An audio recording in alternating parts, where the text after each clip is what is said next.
উচ্চতম ন্যায়ালয়ে নাগৰিকত্ব আইন যেটো 6A বুলি নাগৰিকত্বৰ আইনত যেটো ক্লজ ইনক্লুড কৰা হৈছিল সেই ক্লজটোৰ বৈধতা প্ৰদান কৰি সুপ্ৰিম কোৰ্টৰ সাংবিধানিক বিচাৰপীঠে এটা ৰায়দান কৰিছিল এই ৰায়দানটোৰ উদ্দেশ্য আছিল যে ভাৰতৰ আন ৰাজ্যত বিদেশী নাগৰিকৰ সময়সীমা 1951 কিন্তু অসম চুক্তিয়ে ইয়াক 1971 কৰে অসমৰ কিছু মানুহে ইয়াত আপত্তি কৰি উচ্চতম ন্যায়ালয়ত গোচৰ তৰিছিল আৰু উচ্চতম ন্যায়ালয়ে অসমৰ বিশেষ পৰিস্থিতিত 1971ৰ সময়সীমাটো বৈধ বুলি ঘোষণা কৰিছিল আৰু আপোনালোকে জানে যে বিষয়টোত যেহেতু অসম চুক্তিয়ে 1971 বুলি কৈছিল উচ্চতম ন্যায়ালয়ে ইয়াক 71 বুলি ক'লে গতিকে সাধাৰণত অসমত ইয়াৰ বিশেষ প্ৰতিক্ৰিয়া নাছিলে কিন্তু সেই ৰায়দানটোতে এটা বিশেষ উল্লেখনীয় সুপ্ৰিম কোৰ্টে মন্তব্য কৰিছিল যে নাগৰিকত্ব আইনৰ 6A তাৰমানে 1971 আৰু Immigrant Expulsion Act 1950 both will go hand in hand তাৰমানে এফালে 71 চনৰ আগলতে অহা বিদেশী সকল ভাৰতীয় নাগৰিক হ'ব ডিম ইণ্ডিয়ান সিটিজেন হ'ব কিন্তু 71ৰ পিছত অহা বিদেশী সকলক আমি Immigrants Expulsion from Assam Act 1950 অনুসৰি অসমৰ পৰা বহিষ্কাৰ কৰিব পাৰি এইটো সংবিধানিক আদালতৰ ন্যায় আছিল ইয়াৰ যেটো মিনিং বা আইনগত যেটো মিনিং আছিল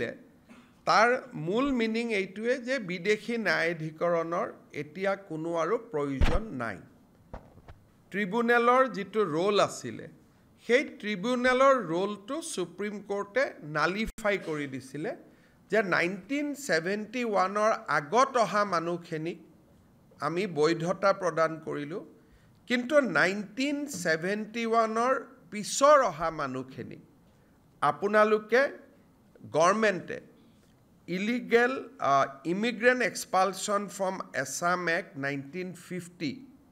তাত ব্যৱহাৰ কৰিব পাৰিব এতিয়া যদি আপোনালোকে এটা চাব যায় আমাৰ অসমত বৰ্তমানৰ দিনতো ফৰেনাৰ্ছ ট্ৰিব্যুনেল সমূহত 82,000 কেছ পেন্ডিং হৈ আছে আৰু ট্ৰিব্যুনেলৰ প্ৰক্ৰিয়াটো এটা যথেষ্ট জটিল প্ৰক্ৰিয়া ট্ৰিব্যুনেলৰ পিছত হাই কোৰ্ট যাব সুপ্ৰিম কোৰ্ট যাব এটা দীঘলীয়া প্ৰক্ৰিয়া কিন্তু 1950 চনত অসমৰ বাবে যি এই বিশেষ আইন প্ৰণয়ন কৰা হৈছিল সেই আইন অনুসৰি বিদেশী বহিষ্কৰণৰ ব্যৱস্থাটো অত্যন্ত খৰতকীয়া আছিল আৰু ইয়াৰ মূল মিনিং এইটোৱে আছিল যে সেন্ট্ৰেল গভৰ্ণমেণ্টে এজন অফিচাৰক অথৰাইজ কৰিব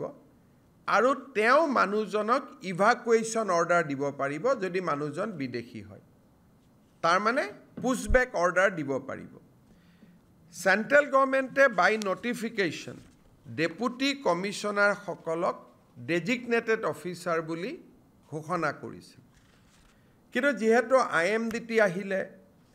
কংগ্ৰেছ চৰকাৰ দিনত সোণোৱাল জাজমেণ্টত IMDT বাতিল হোৱাৰ পিছত কংগ্ৰেছ চৰকাৰে ট্ৰিব্যুনেল লৈ আহিলে এই আইনখন কৰবাত নহয় কৰবাত পিছত পৰি গ'ল যিখন অসমৰ কাৰণে এখন বিশেষ আইন আছিল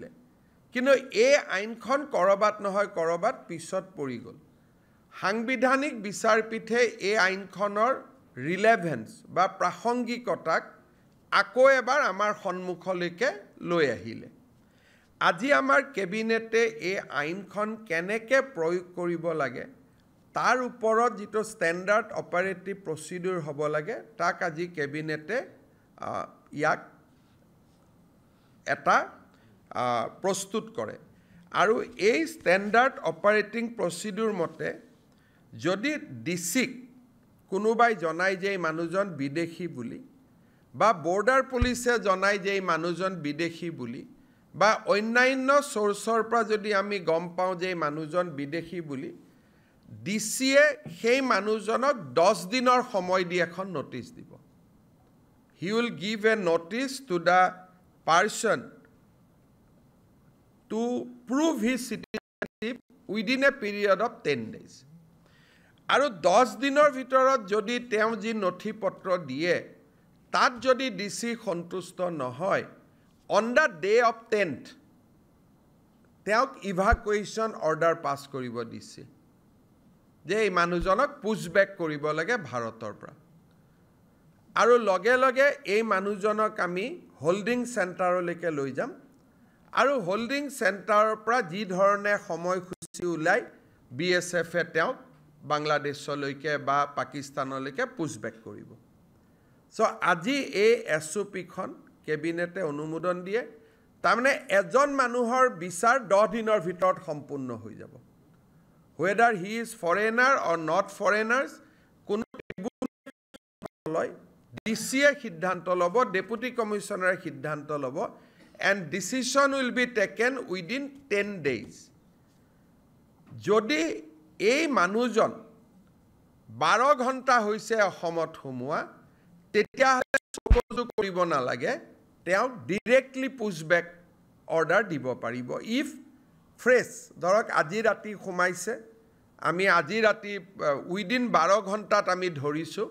তেতিয়ালে 10 দিনৰ নোটিছখনো দিব না লাগে তেওঁক লগে লগে আমি পুছবেক কৰিব পাৰিম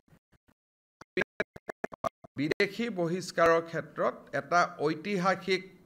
সিদ্ধান্ত গ্ৰহণ কৰে সুপ্ৰিম কোৰ্টৰ সাংবিধানিক ন্যায়ালয়ৰ জাজমেন্টৰ ওপৰত ভিত্তি কৰি আজি কেবিনেটে অসমত প্ৰথমবাৰৰ বাবে ট্ৰিব্যুনেলৰ ব্যৱস্থাটোক বাইপাছ কৰি আমি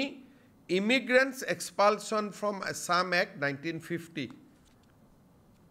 আমি ব্যৱহাৰৰ বাবে সিদ্ধান্ত লৈছো ইয়াৰ ফলত বিদেশী বহিষ্কৰণৰ প্ৰক্ৰিয়াটো ক্ষিপ্ৰ হ'ব তৰিত গতিত কৰিব পৰা হ'ব এজন মানুহক বিদেশী বুলি বৰ্ডাৰ পুলিচে সন্মুখলৈকে লৈ আহাৰ পিছত ডিসি আৰু ডিসি মানে এডিসি ডিসি অৰ এডিসি তেওঁলোকে 10 দিনৰ ভিতৰত সিদ্ধান্ত দিব পাৰিব সিদ্ধান্ত দিয়াৰ পিছত আমি কোনো এমবেসিক যোগাযোগ কৰিব নালাগে আমি ডাইৰেক্টলি তেওঁক ইভাকুৱেশ্যন কৰিব পাৰিম we will be able to evacuate them from Assam আৰু of course আমি নোৱাৰো BSF এ কৰিব কিন্তু BSF ক আমি গটাই দিম for next step to take the next step of evacuating from Assam এই সিদ্ধান্তটো এটা মই ভাবো যে ঐতিহাসিক সিদ্ধান্ত আজি অসম কেবিনেটৰ আৰু এই সিদ্ধান্তই বিদেশী নাগৰিক বহিষ্কাৰৰ প্ৰক্ৰিয়াটো খুব তৎকালীনভাৱে নিষ্পত্তি কৰাত সহায় কৰিব Sir, if you can brief this in English, please. সেইবিলাকটো ঘূৰাই আনিব নোৱাৰি যি ৮৬,০০০ গোচৰ আছে সেইখিনি থাকিব কিন্তু এফটিএ যি ১,১৬,০০০ক বিদেশী বুলি ঘোষণা কৰি থৈছে তেওঁলোকৰ যদি হাইকোৰ্ট বা কাৰোবাৰ ষ্টে অৰ্ডাৰ নাই তেওঁলোকক আমি ইভাকুৱেট কৰিব পাৰিম আণ্ডাৰ দিছ অৰ্ডাৰ যদি ষ্টে অৰ্ডাৰ আছে তেতিয়া আমি নোৱাৰো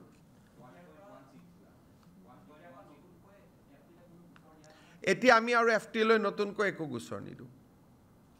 আমি 10 দিনৰ ভিতৰত তেওঁক ডিসিৰ ওচৰত প্ৰমাণ দিবৰ কাৰণে দিম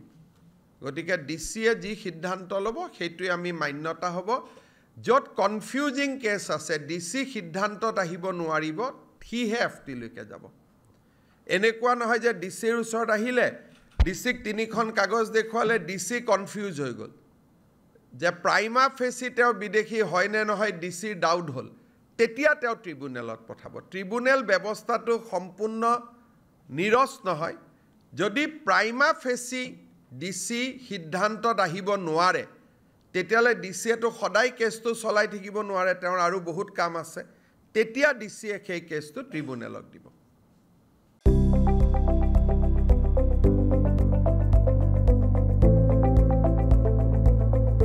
NB News, সহজ সৰল ভাষাত নৱভাৰতৰ কথা।